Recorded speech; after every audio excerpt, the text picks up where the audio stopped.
Hello, everyone. Welcome back to the REDX podcast. I'm your host, Haley Johnson, and today we have a very exciting episode planned for you. For everybody that is coming in, we want to, if you'll just get in the chat, tell us your name, where you're from, and we can say hey. We want to have this be a participatory event where you can ask questions, anything that you want, and we will we'll get those answered for you today. But today we have our guest is Trudy Padilla. Hi, Trudy. Hi, thanks for having me. Welcome. We're so happy to have you. For people that don't know who you are, could you just give us a brief introduction, who you are, what you do, and stuff like that? Okay, so I think you asked me, you kind of broke up just a minute there for a second, but I'm a real estate agent in Northeast Florida, and I've been an agent for about 5 years. And prior to that, I spent about 25, almost 30 years in the real estate industry. I started in college as a closing agent for a title company. And then I worked my way into mortgage lending. And so I have a lot of experience in mortgage lending, in operations management, leadership, fulfillment. So when I became an agent, I sort of came in with a lot of real estate industry knowledge, but very little business development knowledge. And so that's really how I started. Spent the last 5 years building my business. And I'm at that point where I need to hire to kind of keep, you get to a point where there's sort of inconsistencies start creeping into the business activities. And so it's time to hire. And so I decided to, if I was going to hire, why don't I just start a team? And that's where I was in March of this year. Oh yeah, March was a fun month. Start the team, right? 2 buyer's agents and an admin, and we immediately go into quarantine. I love it. That's awesome. So I wanted to ask, what made you decide to want to be a full-blown agent and get out of what you were in, and then what made you want to do that? Well, interestingly enough, I think I was at a point where, I worked for large banks. So it was, which was great training for me, truly. I mean, Fortune 100 companies like Bank of America, I was at Countrywide, Wachovia, Chase. But the larger they got, the more cumbersome it became and the more regulations that went in. And it got to a point where I spent my whole day on competing conference calls. And, it just wasn't enjoying it as much as I did years before. And so, an opportunity presented itself, and I thought, this is it. Let me take what I know and do it for myself, Yeah. So was it a pretty easy transition, or was it kind of rough at first? Okay, actually, it was easy at first. Okay. Which was the problem because I think I closed almost 2 million in my first 6 months. Wow. And then I went 4 or 5 months without closing anything. And so, yeah, so I think in looking back at it, I think, well, that was my first experience with sort of the inconsistencies, right? I was doing everything right at the beginning, and then I stopped doing it because I was busy, and, Yeah. and so I learned a valuable lesson. Let's say. That's good, because I feel like a lot of people get into the business and they're comfortable with whatever they're getting, and they get to. I mean, you had a great success in the beginning. I don't think a lot of agents are very successful in the beginning because they're like, what am I doing? But you were, which I feel like probably got you comfortable. And like you said, you stopped doing the things that were most important, because if you're not constantly doing those things, like you might have a full pipeline now, but what about a few months down the road, right? So that was the case for you. It was absolutely the case for me. And I just thought, wow, this is so easy, and boy, did I learn. And it really, it wasn't that people weren't telling me this. It wasn't that I didn't have, mentors saying, you got to be consistent, but I just thought that I was. And I wasn't being as consistent as I thought I was being. So I learned. Okay. So what were some of those things that you did that ensured your success? Early on, I'll tell you, I said yes to everything right? So I just remember stepping into real estate and thinking, okay, you've got to step out of the world that you were in. Forget, find mortgage lenders that you know, that you trust, and let them do their thing. And you go and get business. And so the first office that I was associated with was an office that was a little far away from where I live. And there are two different MLSs. So I went into that office and said, hello, everybody. I am a St. Augustine agent, and I will take care, and I love to pay referral fees. So I got a lot of referrals from agents, and that worked. And the very first referral, this was the other thing that I did. I said yes to everything. One agent called me immediately after that first meeting and said, hey, I know you said you're St. Augustine. I've got this couple that's looking for a rental, you can have it. No, don't worry about the referral, $100, whatever. Just, if you want them, you take them. Right. And so I did. And so I started in May, and we looked for rentals for about 30 days and just was not having any luck. Mm-hmm. And, the whole time I was on the journey with them and listening to them and answering their questions. And, when they started saying, well, maybe we should buy, okay. And I was there, here's a loan officer to speak with, and really guiding them along. And by the end of, I think it was June, beginning of July, we had them closed in a home that was new construction that paid 4% commission. So my very first deal was from a rental lead, and I didn't have to pay a referral fee on it. Remember, that came in as a rental lead. She said, don't worry about it. Yeah. So yeah, I was like, oh, this is easy. I got this. Wow. Yeah. That's awesome. So would you give that advice, like say yes to everything? Like what have you learned from that? At least in the first 2 years, I would try everything, because I don't think that you know what lane you're good at necessarily until you try it. I mean, some people may know, some people may have come from a different sales experience and know, I just kill it on the phone. So, I'm going to make outbound calls and I'm just going to kill it. I just didn't know. And so if you don't know what your lane is, then you probably need to try a bunch of different ones to figure out, what suits. But yeah, at some point then stick to your lane, figure it out, and then create business strategies around that, Yeah, I think we've heard that a couple times is coaches and agents say, like, find your niche, find something that works for you and your personality, because not everybody is the same. I know we had a couple questions of like, if I'm an introvert, can I even be successful in real estate? And as long as you find a niche that works for you, I think anyone can be successful, right? Would you agree? I 100% agree with that. The one thing that I know everyone consistently hears is that this is a relationship business. Well, there are so many different people in the world, and they all need homes, right? Yeah. So, if I'm not somebody's cup of tea, you might be, right? So, I think you got to just kind of, keep trying it until you figure out, where you want to land. And I do really think that's important, because, at some point, we know that your sphere of influence is going to be the highest source of leads for you, right? So defining that sphere, knowing who those people are, really important, but that sphere expands as you are closing deals. And so, learning, well, who are the clients that I really love working with, right? Who are my best clients? Who are the people that I just want to work with over and over again? Well, how did you meet the ones that you like? Where do you gravitate towards that? That really is, a good, and you know what, have those people over for dinner and invite their friends, and, just, gravitate towards the things that bring you joy, because then this is fun, and real estate should be fun. I think it is. Yeah, especially I think the goal is to build your sphere of influence so big that I mean you're just working off referral business and past Right. clients and over Right. again.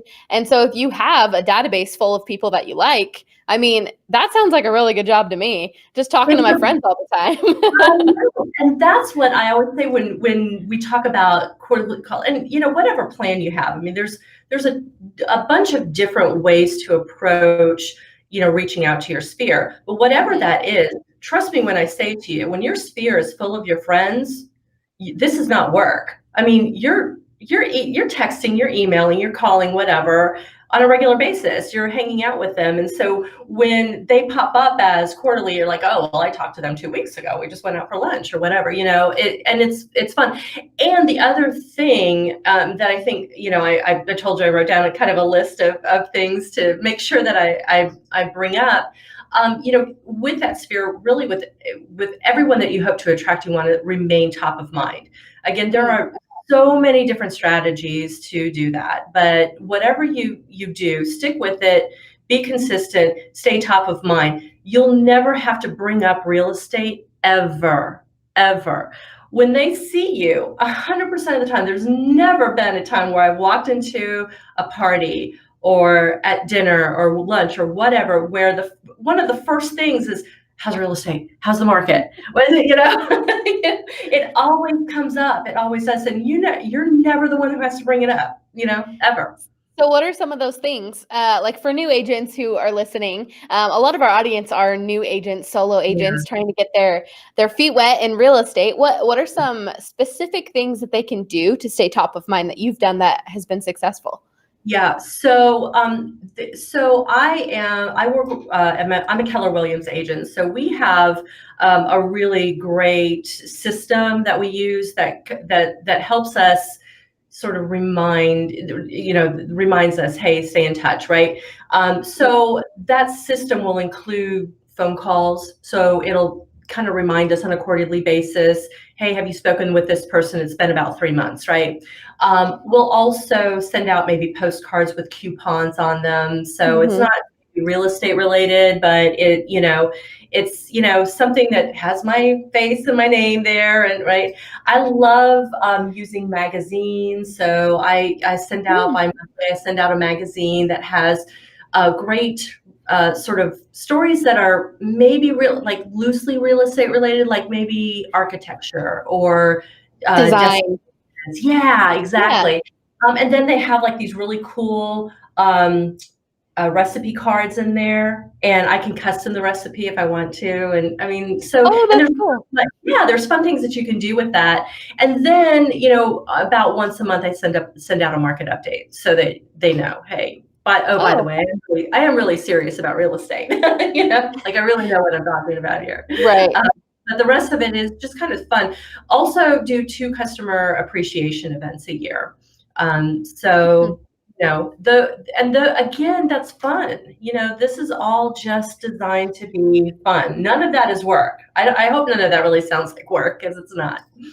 Well, and especially with your customer appreciation, like your past customers that you've worked with and Yeah, that like you and that you like them, like that just yeah, sounds like inviting a bunch of friends to a party. that's what Um, it is. you don't have to get in your head about it of like, oh, this is stressful. Like I need to please these people, but they like you, right? That's right. Yeah, So that's awesome. it's very easy, very I like easy. this. I like Yeah, it. So phone calls, postcards, magazines. I haven't heard that one before. So that's really cool. yeah, I've gotten like postcards and like refrigerator magnets sometimes from I random know. real estate agents that I know. But I like that magazine idea. Yeah. Um, And I will say, so when you asked, what are the things that I hear about, right? The magazine is actually one that gets brought up over and over again. In fact, oh, this past weekend, I was with some friends and they brought up the magazine. Every time it comes in, I see your face on there, and, it's really great. But it is a magazine that is very classy, right? It's one that they can put on their, so it's beautiful pictures and really nicely done. So I like that. The coupons are also a big deal, because when they usually with postcard marketing, we say, it's from the, mailbox to the garbage can. I mean, really all you're doing is making sure that they see your face and they remember, oh, hey, yeah, that's right, Trudy is in real Yeah. estate.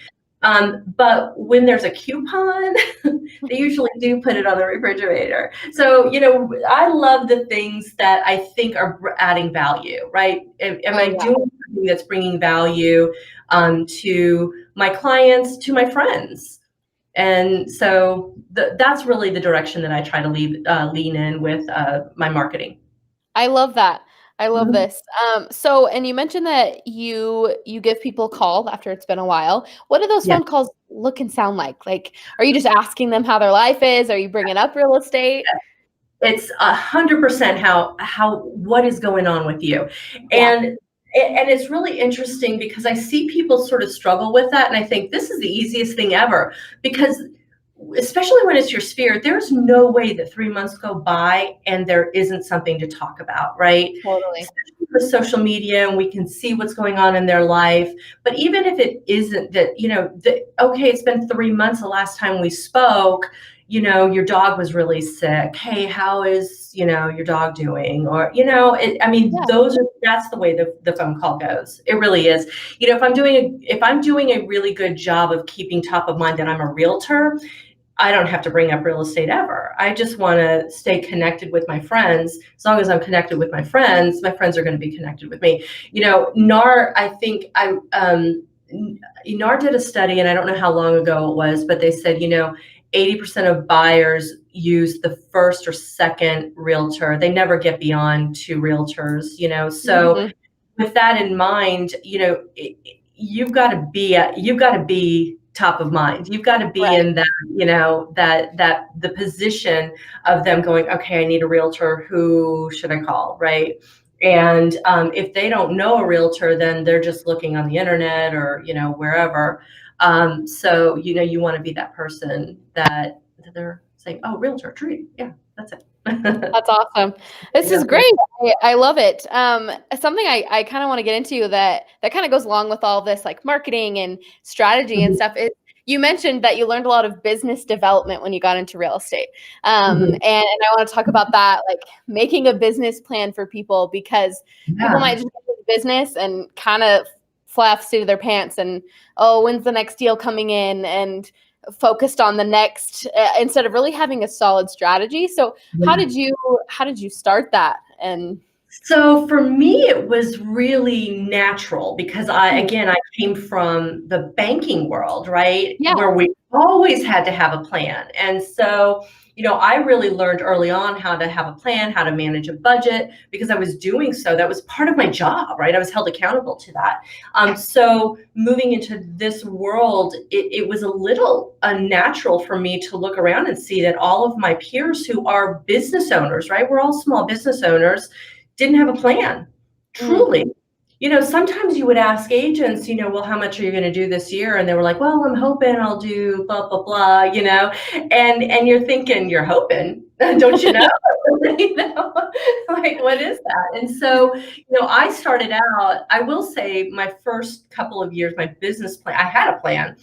It was kind of not a well thought out plan or as it turned, well, let me rephrase that. I put a lot of thought in it. It just wasn't necessarily a plan that was measurable, that I could really easily execute, Yeah. because I didn't know what I didn't know, and I probably didn't have exceptional mentors that I was relying on, at the time, and so I changed all of that after about, I think, 2 or 3 years. I said, oh, okay, no, it's something.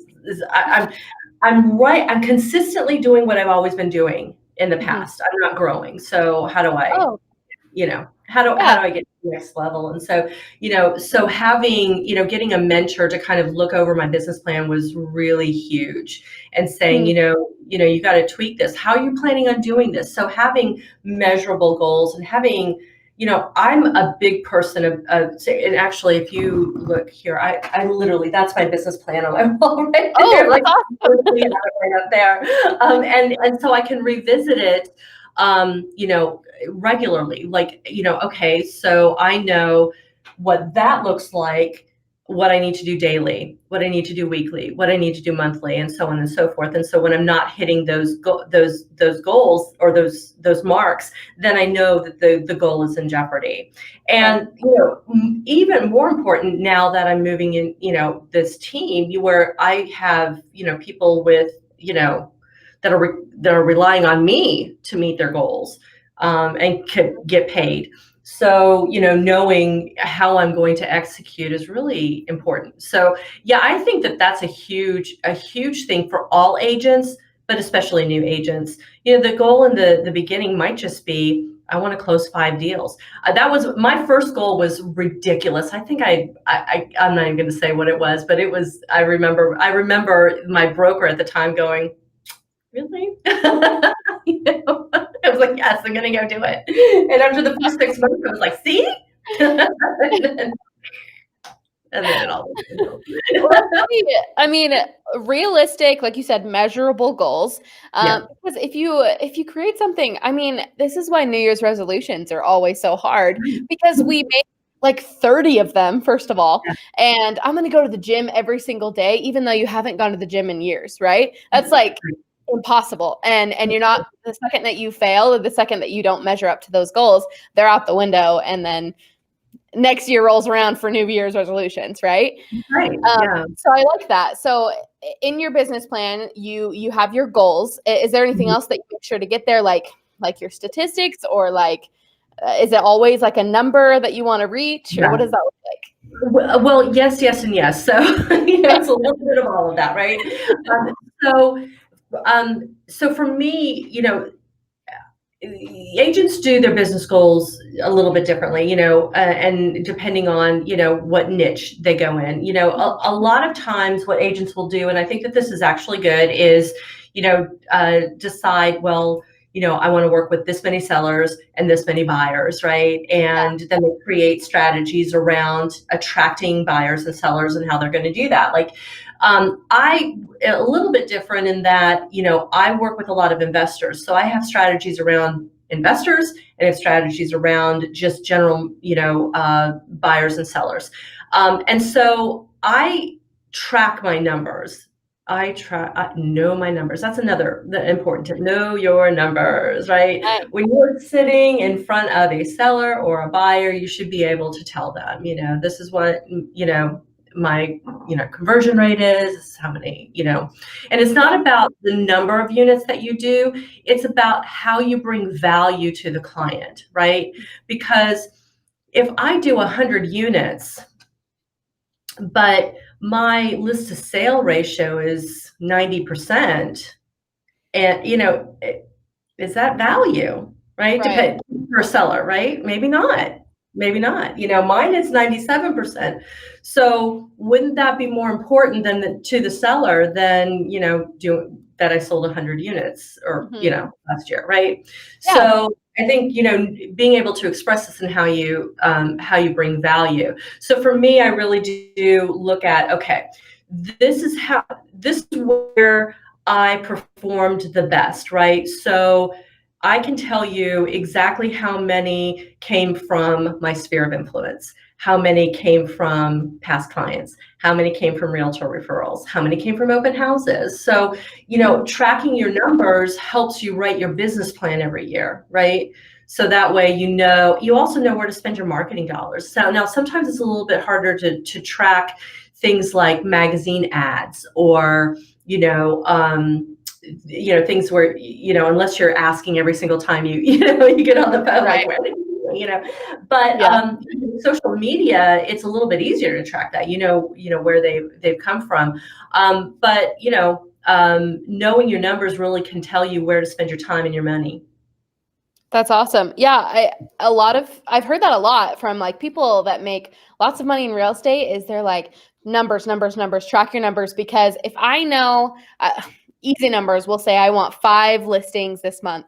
That means I need to go on this many appointments. That means I need to call this many people, right? So then you also know what you're doing every single day, instead of like waking up and like, well, I wonder what's on the docket today. Yeah, what You are we know? gonna do? Well, and kind of going back to what we were talking about with like going to the gym, right? If I haven't Yeah. gone to the gym and now all of a sudden, I have this huge goal of going, 5 times a day, whatever, I don't know. That is not realistic, right? So likewise, if all of a sudden you're saying, well, I got to make 300 calls, and yesterday you couldn't make 3 calls, how are you going to do that, right? But if that's what the number is going to take in order for that lead generation strategy to get you to, your goal, how are you going to accomplish that? And I think, our tendency as humans is to kind of gravitate to the easiest thing, right? Right. The quickest thing.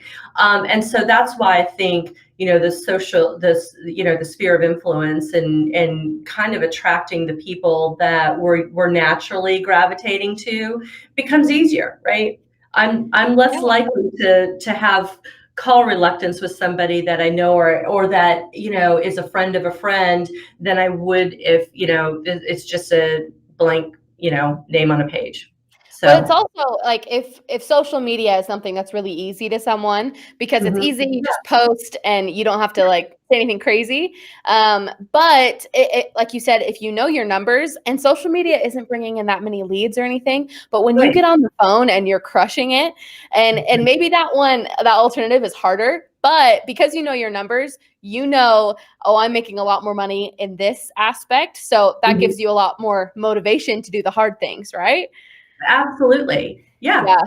You don't even look at it as hard sometimes, all of a sudden you're on the other side of it and you're going, people are like, wow, you did that? I'm like, okay. Been there, done that. That's awesome. Really. And something you said when we were talking pre-show that kind of goes along with this is you stress the importance of keeping a calendar and setting a schedule. So this kind of goes into like, if you're tracking your numbers, you know what you're doing every day, but kind of talk to us about that. Oh yeah, I really think that this is huge for all agents, right? But especially in the beginning. So in the beginning, you don't know what you don't know yet, right? And so, I think for new agents, if you don't come rolling in with a big real estate background, really important to get connected with a mentor and with maybe even on a team, with somebody who's vested in you, that will guide you through the tricky real estate stuff, right? Yeah. Because your job is lead generation. Your job is business development. And so that calendar should be all like 75% business development. And so I like to color coordinate my calendar. So when I look at it, I love that too. Yes, because I can open it up on Sunday and go, oh, so yellow is my lead generation activities, right? And so if I don't have enough yellow in there, I'm like, oh, I better start plugging in some more yellow into my calendar. And that I think is really important. In the early days, what are you putting on your calendar? So I really think, the danger is sitting in front of your computer. The danger is the default, which is I'm just going to study some more so I know what I'm talking about when I go out there. Yes. Yeah. You got to get out there. And so, and that's a little hard in quarantine, which will be a really nice segue to our next topic. but yeah, really getting, networking, right? If you don't have yellow on your calendar, then go to Meetup, go onto Facebook and see what events that you like, right? If you like paddleboarding, then go join a paddleboard group, right?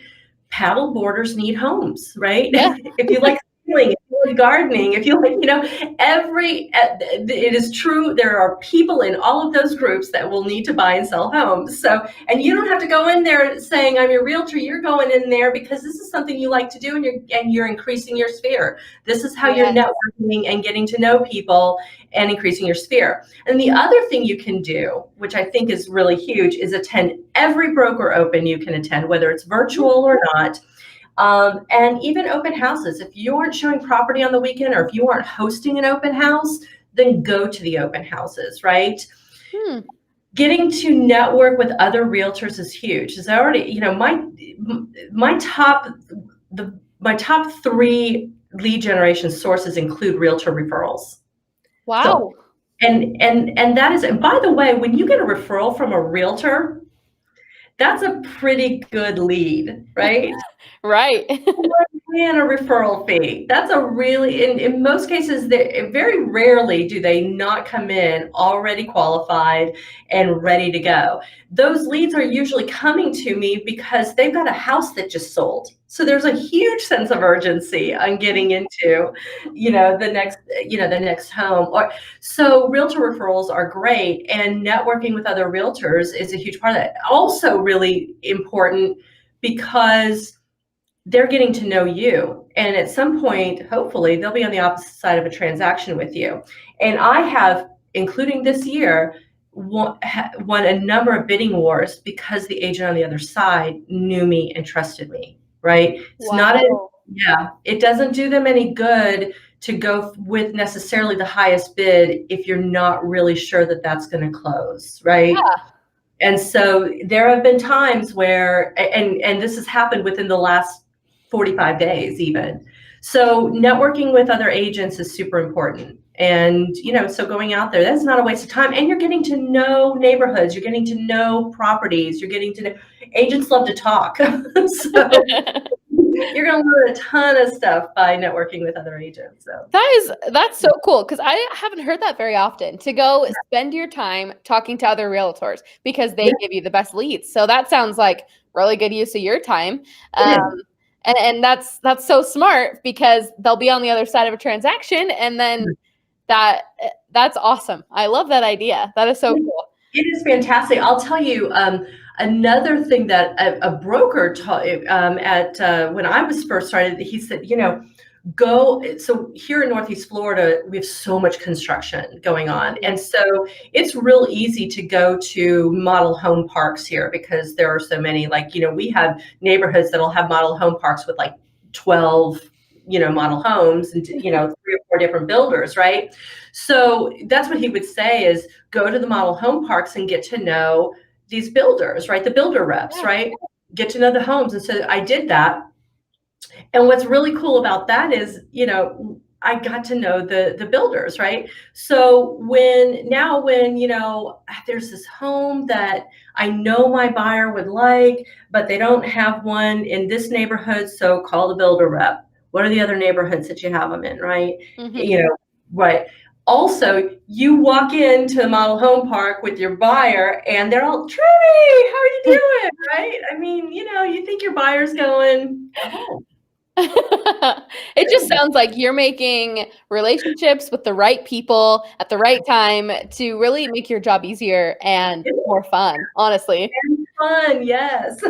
I love it. That's cool. Well, for our last topic, I really want to get to, because it's so fun talking to you, and we're talking about all these different stuff. So time is flying, but I do want to get to our last topic of the pandemic and how that has affected your business and what you've done to try to combat the craziness. Because you told me that you started a team in March, right? We talked about this in the beginning, which, I mean, start anything in March, that sounds terrifying. So tell us about that. Well, we're all going to have pandemic stories, and this will be mine for sure. Certainly at least one of them, if not more. But so started, and as I mentioned before, I really have, some ideas of how to mentor buyers. I've mentored buyers, agents and buyers, but I've mentored agents in the past. And so I knew, I had a really good idea of how to get newer agents, going. And the pandemic was like a screeching halt. Like we went into quarantine. So it wasn't even like, okay, just go in there with a mask on. It was no, stay home, don't go anywhere. Right? Yes. And now we were essential here in Florida. We were considered essential workers. So we were put at it, a halt.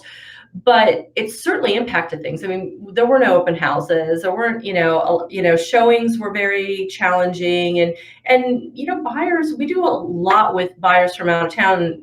Borders were shut. I mean, it was just crazy. So immediately, what I did was, I think in the first maybe 15 days or so, it was, okay, reach out to everyone you know and just find out how they're doing, right? Because it Yeah. was scary, right? Just to have a conversation. And when you're having the conversation, make sure you mention, hey, um, guess what? Guess what I Yes. decided to do in this crazy time, you know? Right. And so it was also, for all of the administrative stuff that you never have time to do, there was no excuses. So Oh, we did, every training that we possibly could do, and went through every, made sure that we went through every exercise to, are you sure you thought of everyone that could be in your sphere? That sort of thing, right? But then it became, well, how do we build your sphere? And so that's where the REDX Geo Leads really became a really good friend to us, that we just started pulling everyone in the neighborhoods right around them so that they could start reaching out to their neighbors and saying, hey, friend, yeah. I'm your neighbor, and, let's see, just to have conversations about real estate. And, the conversations became really interesting. Sometimes they would talk about restaurants that closed, and is that a shame? And, have you tried this restaurant? Here, let me send you a coupon, right?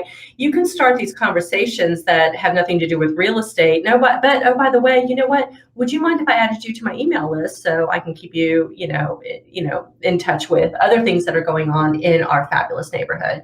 Yes. Where and both of the agents that lived in neighborhoods that went into the pandemic with extremely low absorption rates. So the pandemic did nothing to help that, right? Yeah. So it made it a little bit easier when talking about real estate to say, this really is maybe the best time to sell. And here's why. We've got some really good options for that. So it really, allowed them to kind of naturally gravitate to that conversation. And then the other thing that I mentioned to you earlier that I really wanted to add, because I love this as a strategy, was using geo leads to bring value to our buyers, because we have so many buyers. I mean, that's the challenge is not the buyers. I mean, the buyers are, interest rates are low. Everyone wants to move to Northeast Florida. So, Oh, yeah. cost of living and climate and all that. But what we don't have is inventory. And so what would happen is, of course, these bidding wars, and Oh my goodness. they fell in love with this house. They were mentally moving in, and somebody else got the contract. So what I would do is find out, well, what is it that they really love? Like, which is the neighborhood? Like, I had one gentleman who just fell in love with this one particular condominium. It was kind of a townhouse park up in Jacksonville, and he really needed a 3-2, and the only thing that was on the market were 2-2s. So I went to my geo leads, pulled everything that was in every condo that was in that particular neighborhood, and found all the 3-2s. And then I proceeded to call every one of them until I found someone who was interested in selling, right? That's And amazing. I did that again with a neighborhood here in St. Augustine. There was a specific floor plan that they fell in love with, and I called. I just found the square footage, and I was like, okay, that's going to be the floor plan. So I called those owners, and one of them had just listed that morning with a friend of mine, and so I called my friend and I said, I got a buyer, so let's get this, let's put this together. So Yeah. using that to bring, again, we're just trying to bring value in everything that we do. I think that's that was a great thing for us. That is so cool, because I mean, if you call someone who might not necessarily be thinking about moving, like, Yeah. I don't know, during a pandemic, it can seem a little weird or scary. Yeah. But if you're like, hey, I've got a buyer, they want to move in. So if you can get, I mean, people are getting crazy amounts of equity right now. They can cash out like a lot of money. And if they did, they could maybe upsize or move somewhere else if they wanted to. So it seems like a good time to call people, especially because of how many buyers you say that agents probably have. Yeah. The agents I know all have buyers everywhere. It's like, we've got buyers. Who's got this house? Who's got, Yes.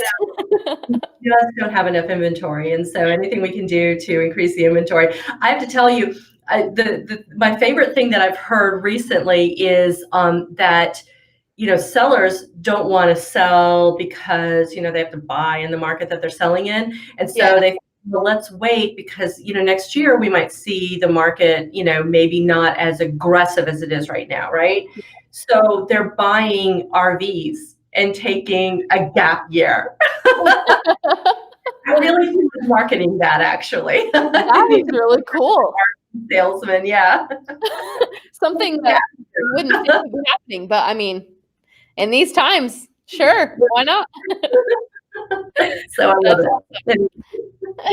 Well, Trudy, we are running out of time here, but I wanted to give you the last word. If you have any other advice that you want to give or any last thoughts that you have, I'd love to. Well, I will tell you the number one thing that I had on my list, and this is super easy for any agent out there, especially if you're new. It is so easy to kill it as an agent. All you have to be is reliable, and that is that, and that is it. Buyers, sellers, they don't need. What they really want is somebody answering the phone, somebody returning their call, somebody who does what they say they're going to do, right? If you do that, you are going to build that sphere of influence so quickly that you are going to be a smashing success. So I love that. I think that's the theme of today's podcast is we've talked a lot about relationships, and if you're reliable with those relationships, then smashing success, like you said. I love it. That's awesome. Well, thank you so much, Trudy, for coming onto the podcast and talking with me for 45 minutes. This has been so fun. I've learned a lot from you. So this has been so great. Thank you to everyone who's tuned in and watched this podcast and the people that will listen to it in the future. We have another podcast coming up on Friday at 1:30, same time that you can tune in.